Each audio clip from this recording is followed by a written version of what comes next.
We're very glad to have in the studio with us today Professor Mabrouk Darbesh, formerly of the University of Tripoli, and now, like many Libyan intellectuals and thinkers, in exile in Europe.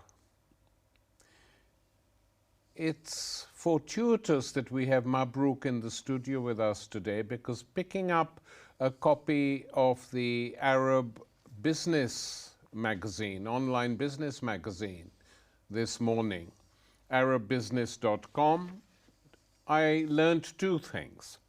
One, that Libya's largest oil field was shut down by gunmen last week, Al-Sharara oil field, which produces 340,000 barrels a day.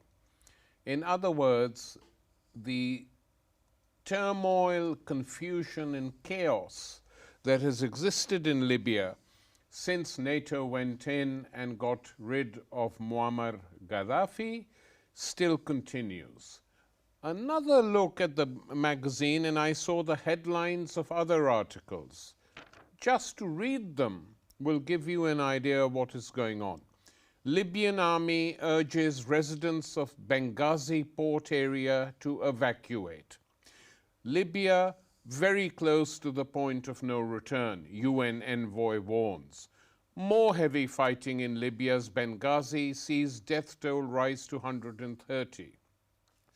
OPEC oil supply jumps to highest in almost 2 years. Libyan Prime Minister accuses Qatar of sending planes with weapons to Tripoli. Libyan oil exports continue despite violence. Libya in crisis, etc., etc., etc.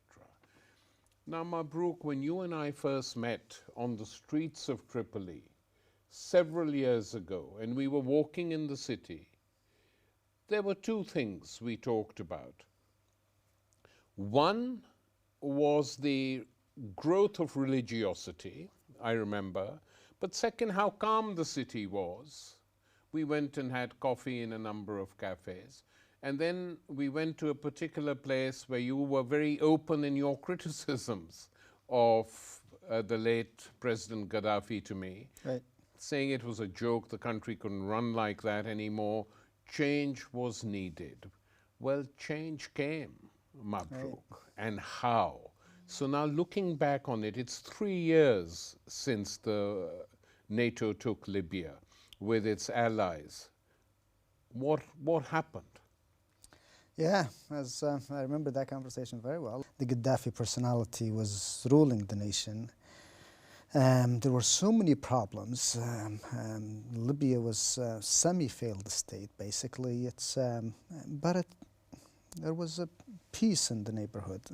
Libya, people were, going to schools and going to their jobs and going about their own business in a peaceful way. But the government was not functioning in a way that it's needed. And a rich oil country did not look like a rich oil country. It has all the resources to be a superpower. I mean, superpower comparatively with the nations around it. It has a small population. It has a high growth, and the oil was at its highest prices for many decades. So there was a lot of money being stored somewhere and it's not being used, and that shows mismanagement of wealth, basically. And mismanagement of wealth could be based on stupidity or based on corruption. So one of the two things.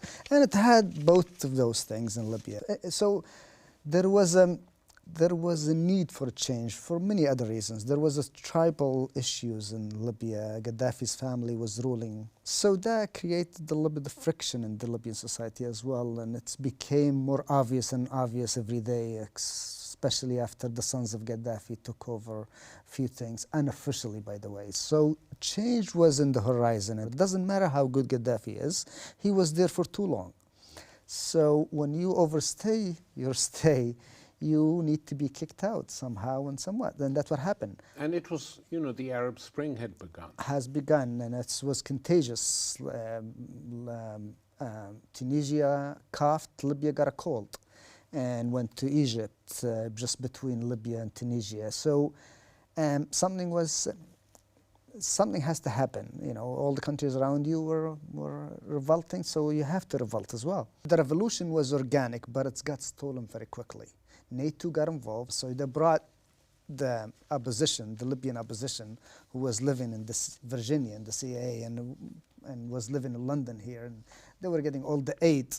So Western governments and Western agency needed to really get their money back now. They've been nurturing all these, you know, agents and their puppets for so long, so they need to place them in the government so they can guarantee a friendly government in Libya, friendly in many ways. So that's when the problem happened.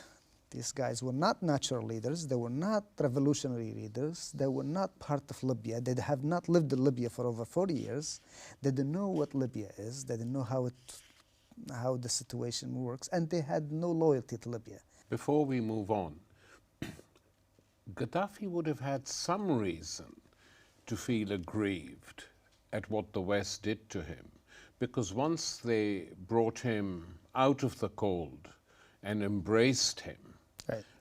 he was with Tony Blair went as British Prime Minister, visited him in his tent.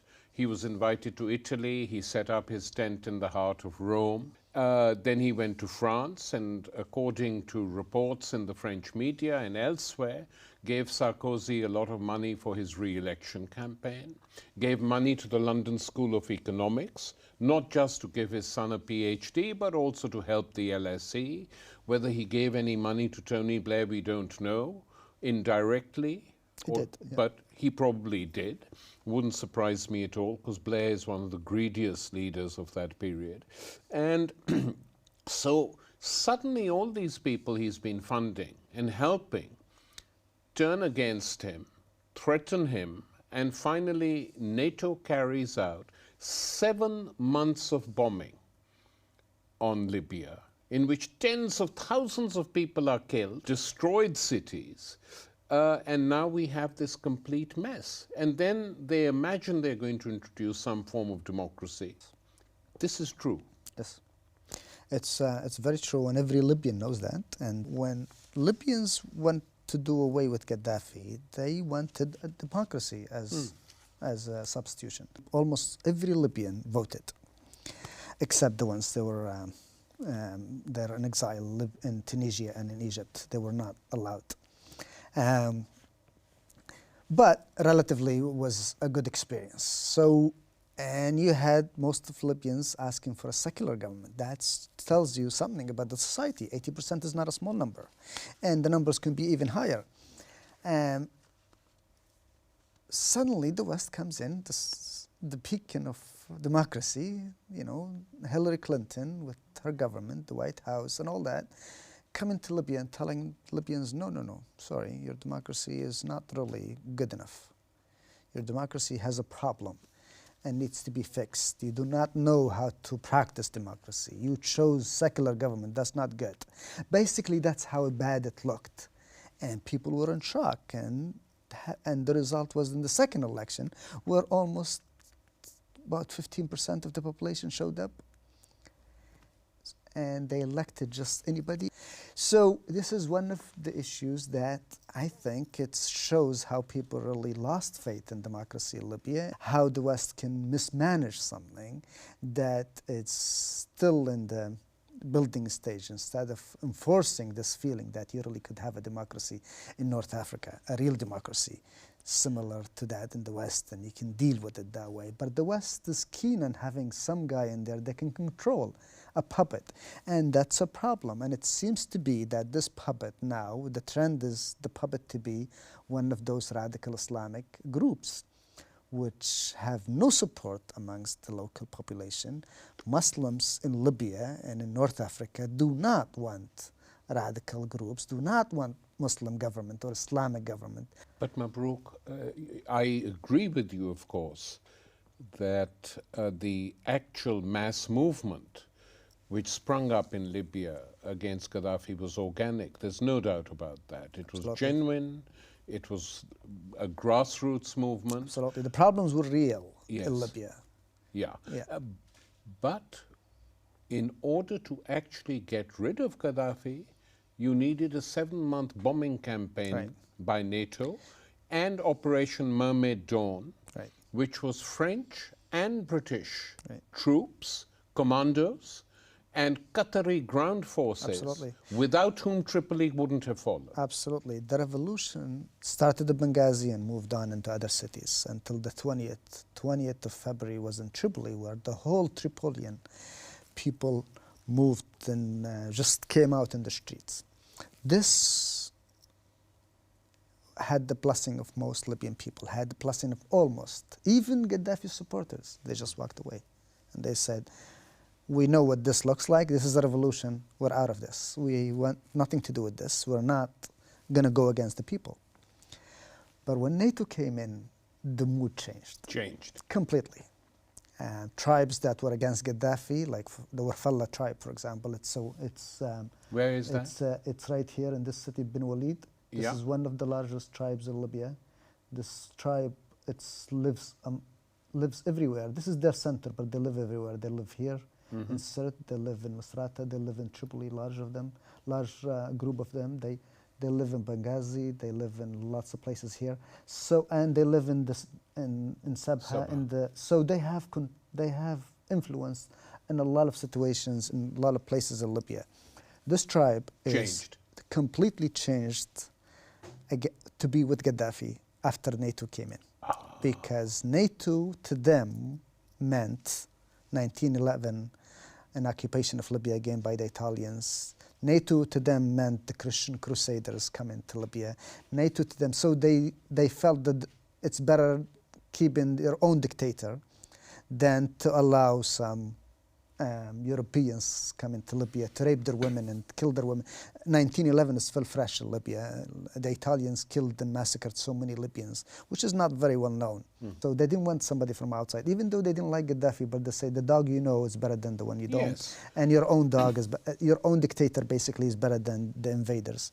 So for some reason, the mood changed in Libya and everybody wanted to fight defending Libya, and it, conveniently enough, was the same position as Gaddafi. That's why the campaign took 8 months.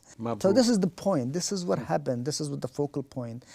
The mood changed completely, and at that point, Gaddafi became a hero. And Mabruk, who organized the killing of Gaddafi then, the brutal way in which he was killed? Yeah, well, Gaddafi, according to the information we have today, he went to where he was born, in Sirte. That's near his own tribe? Yes.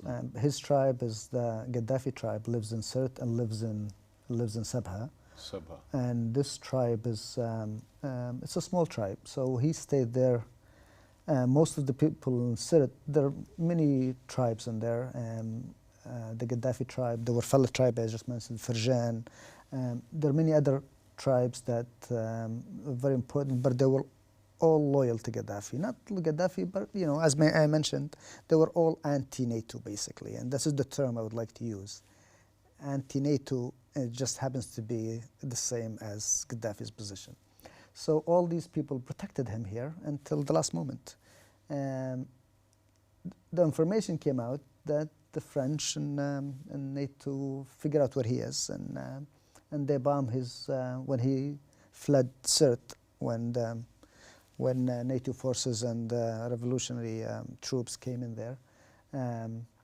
He fled Sirte, and they captured him between Sirte and Misrata, which is right here. So they captured